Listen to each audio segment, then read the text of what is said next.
परमात्मा का साक्षात अनुभव करना, उनके नित्य स्वरूप में स्थित होकर परम शांति, आनंद और अमरता को प्राप्त करना ही भगवत प्राप्ति है। यह ईश्वर के साथ एक तत्व का एहसास है जहाँ भक्त का मन पूरी तरह से परमात्मा में लीन हो जाता है। यह सांसारिक दुखों से मुक्ति और स्थायी प्रसन्नता की अवस्था है जो केवल प्रेम, श्रद्धा और निरंतर स्मरण से संभव है। जब सांसारिक चिंतन छूट जाए और मन में केवल ईश्वर की छवि समा जाए तब यह दिव्य अवस्था प्राप्त होता है जो मुख्य रूप से नाम जप और निश्चल भक्ति से ही संभव होता है।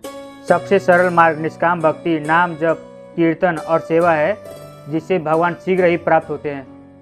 जब मन में क्रोध न आए, क्षमा भाव हो और ईश्वर के अलावा कोई और विचार मन में प्रस्तुत ना रहे तब ये मान लेना चाहिए कि भगवत प्राप्ति होने वाला है। भगवत प्राप्ति का अर्थ है ईश्वर से मिलना या उनके स्वरूप में लीन होना, जो मुख्यतः अटूट प्रेम, निस्वार्थ भक्ति, नाम जाप और गुरु की कृपा से संभव होता है। यह एक आंतरिक अनुभव है, ना कि कोई बाहरी वस्तु। इसके लिए सबसे महत्वपूर्ण है भक्ति, ज्ञान, निष्काम कर्म और मन की शुद्धता।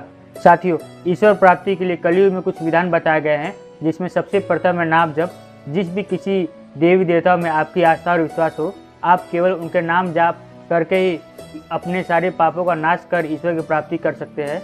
इसके पश्चात आता है निष्काम कर्मयोग। अपने सभी कार्यों को भगवान को समर्पित कर बिना फल की चिंता किए कर्म करना।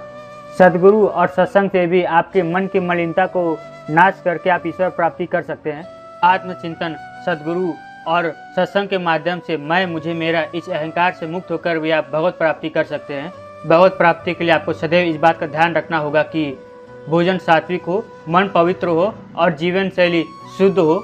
साथ ही अपने मन में दया, करुणा का भाव सदैव हो और अपने जीवन का एकमात्र उद्देश्य होना चाहिए केवल ईश्वर की प्राप्ति अर्थात भगवत प्राप्ति।